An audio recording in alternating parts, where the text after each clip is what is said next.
दोस्तों, पिछले वीडियो में हम लोगों ने श्रीमद् भागवत गीता के अध्याय 1 तथा अध्याय 2 के संपूर्ण सार को समझने का प्रयास किया। दोस्तों, इस वीडियो में हम लोग श्रीमद् भगवत गीता के अध्याय 3 के संपूर्ण सार को समझने का प्रयास करेंगे। अगर वीडियो अच्छा लगे तो लाइक और सब्सक्राइब जरूर कीजिएगा। तो चलिए दोस्तों, देर ना करते हुए वीडियो को शुरू करते हैं। अर्जुन ने कहा, हे जनार्दन, यदि आप ज्ञान को कर्म से श्रेष्ठ मानते हैं तो मुझसे यह भयानक युद्ध करने के लिए क्यों कहते हैं? आपकी अस्पष्ट सलाह से मेरी बुद्धि भ्रमित हो गई है। कृपया मुझे निर्णायक रूप से वह एक मार्ग बताएं जिससे मैं परम कल्याण प्राप्त कर सकूं। भगवान ने कहा, हे निष्पाप, आत्मज्ञान की ओर ले जाने वाले दो मार्ग पहले ही मेरे द्वारा बताए गए थे। ज्ञान का मार्ग उन लोगों के लिए है जो चिंतन की ओर झुकते हैं, और उन लोगों के लिए काम का मार्ग है जो कर्म की ओर झुकते हैं। केवल कर्म से विरत रहने से कोई कर्म फलों से मुक्ति नहीं पा सकता, न ही केवल शारीरिक त्याग से कोई ज्ञान की पूर्णता प्राप्त कर सकता है। ऐसा कोई नहीं है जो एक क्षण भी कर्म किए बिना न रह सके।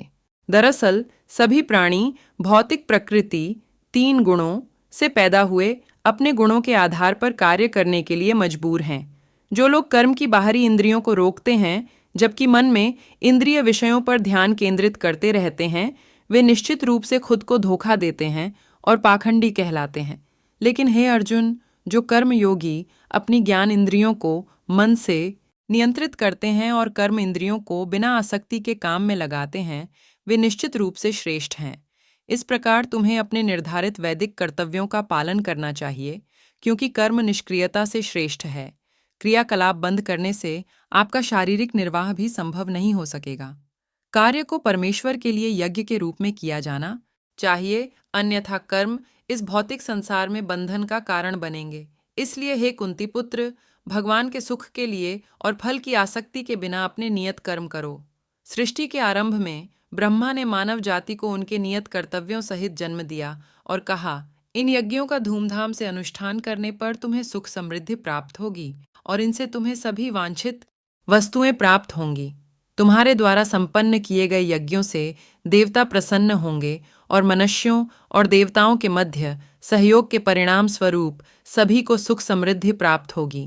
तुम्हारे द्वारा संपन्न यज्ञों से प्रसन्न होकर देवता जीवन निर्वाह के लिए वांछित आवश्यक वस्तुएं प्रदान करेंगे, किंतु जो प्राप्त उपहारों को उनको अर्पित किए बिना भोगते हैं, वे वास्तव में चोर हैं।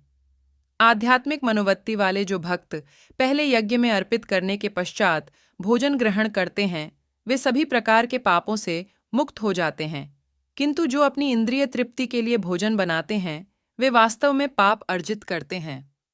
सभी लोग अन्न पर निर्भर हैं और अन्न वर्षा से उत्पन्न होता है। वर्षा यज्ञ का अनुष्ठान करने से होती है और यज्ञ निर्धारित कर्मों का पालन करने से संपन्न होता है।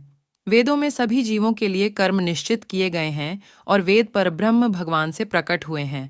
परिणाम स्वरूप सर्वव्यापक भगवान सभी यज्ञ कर्मों में नित्य व्याप्त रहते हैं।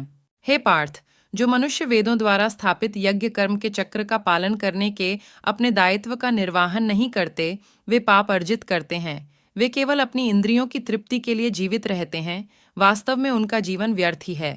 लेकिन जो मनुष्य आत्मानंद में स्थित रहते हैं तथा जो प्रबुद्ध और पूर्णतया आत्मसंतुष्ट होते हैं, उनके लिए कोई नियत कर्तव्य नहीं होता।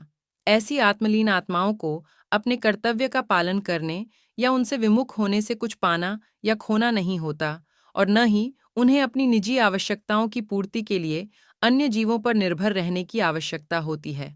अतः आसक्ति का त्याग कर अपने कार्य को कर्तव्य समझकर फल की आसक्ति के बिना निरंतर कर्म करने से ही किसी को परमात्मा की प्राप्ति होती है।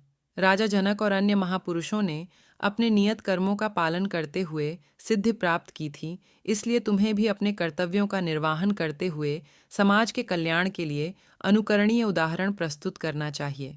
महापुरुष जो भी कर्म करते हैं, सामान्य जन उनका पालन करते हैं। वे जो भी आदर्श स्थापित करते हैं, सारा संसार उनका अनुसरण करता है। हे पार्थ, समस्त तीनों लोकों में मेरे लिए कोई कर्म निश्चित नहीं है।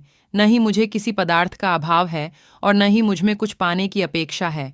फिर भी मैं निश्चित कर्म करता हूँ। यदि मैं सावधानी पूर्वक नियत कर्म नहीं करता तो हे पार्थ, सभी लोगों ने निश्चित रूप से सभी प्रकार से मेरे मार्ग का ही अनुसरण किया होता। यदि मैं अपने निर्धारित कर्म नहीं करता तब ये सभी लोक नष्ट हो जाते और मैं संसार में उत्पन्न होने वाली अराजकता के लिए उत्तरदायी होता और इस प्रकार से मानव जाति की शांति का विनाश करने वाला कहलाता। हे भरतवंशी, जैसे अज्ञानी लोग फल की आसक्ति की कामना से कर्म करते हैं, उसी प्रकार बुद्धिमान मनुष्यों को लोगों को उचित मार्ग की ओर चलने के लिए प्रेरित करने हेतु अनासक्त रहकर कर्म करना चाहिए। ज्ञानवान मनुष्यों को चाहिए कि वे अज्ञानी लोगों को, जिनकी आसक्ति इस काम कर्म करने में रहती है, उन्हें कर्म करने से रोककर उनकी बुद्धि में मतभेद उत्पन्न न करें, अपितु स्वयं ज्ञानयुक्त होकर अपने कार्य करते हुए उन अज्ञानी लोगों को भी अपने नियत कर्म करने के लिए प्रेरित करना चाहिए। जीवात्मा देह के मिथ्या ज्ञान के कारण स्वयं को अपने सभी कर्मों का कर्ता समझती है। यद्यपि विश्व के सभी कार्य प्रकृति के 3 गुणों के अंतर्गत संपन्न होते हैं। हे महाबाहु अर्जुन, तत्वज्ञानी आत्मा की पहचान गुणों और कर्मों से भिन्न करते हैं। वे समझते हैं कि इंद्रिय, मन आदि के रूप में केवल गुण ही हैं, जो इंद्रिय विषयों गुणेशु में संचालित होते हैं और इसलिए वे उनमें नहीं फंसते। वे मनुष्य जो प्रकृति के गुणों के प्रभाव से मोहित होकर फल प्राप्ति की कामना के साथ अपने कर्म करते हैं, लेकिन बुद्धिमान पुरुष जो इस परम सत्य को जानते हैं, उन्हें ऐसे अज्ञानी लोगों को विचलित नहीं करना चाहिए जिनका ज्ञान अल्प होता है। अपने समस्त कर्मों को मुझको अर्पित करके और परमात्मा के रूप में निरंतर मेरा ध्यान करते हुए कामना और स्वार्थ से रहित होकर अपने मानसिक दुखों को त्याग कर युद्ध करो। जो मनुष्य अगाध श्रद्धा के साथ मेरे इन उपदेशों का अनुपालन करते हैं और दोष दृष्टि से परे रहते हैं, वे कर्म के बंधनों से मुक्त हो जाते हैं। किंतु जो मेरे उपदेशों में दोष ढूंढते हैं, वे ज्ञान से वंचित और विवेकहीन होते हैं। इन सिद्धांतों की उपेक्षा करने से वे अपने विनाश का कारण बनते हैं। बुद्धिमान लोग भी अपनी प्रकृति के अनुसार कार्य करते हैं, क्योंकि सभी जीव अपनी स्वाभाविक प्रवृत्ति से प्रेरित होते हैं। किसी को दमन से क्या प्राप्त हो सकता है? इंद्रियों का इंद्रिय विषयों के साथ स्वाभाविक रूप से राग और द्वेष होता है, किंतु मनुष्य को इनके वशीभूत नहीं होना चाहिए, क्योंकि ये आत्मकल्याण के मार्ग के अवरोधक और शत्रु हैं। अपने नियत कार्यों को दोषयुक्त संपन्न करना अन्य के निश्चित कार्यों को समुचित ढंग से करने से कहीं अधिक श्रेष्ठ होता है। वास्तव में अपने कर्तव्य का पालन करते हुए मरना दूसरों के जोखिम से युक्त भयावह मार्ग का अनुसरण करने से श्रेयस्कर होता है। अर्जुन ने कहा, हे वृष्णिवंशी, श्री कृष्ण, इच्छा न होते हुए भी मनुष्य पापजन्य कर्मों की ओर क्यों प्रवृत्त होता है? ऐसा प्रतीत होता है कि उसे बलपूर्वक पाप कर्मों में लगाया जाता है।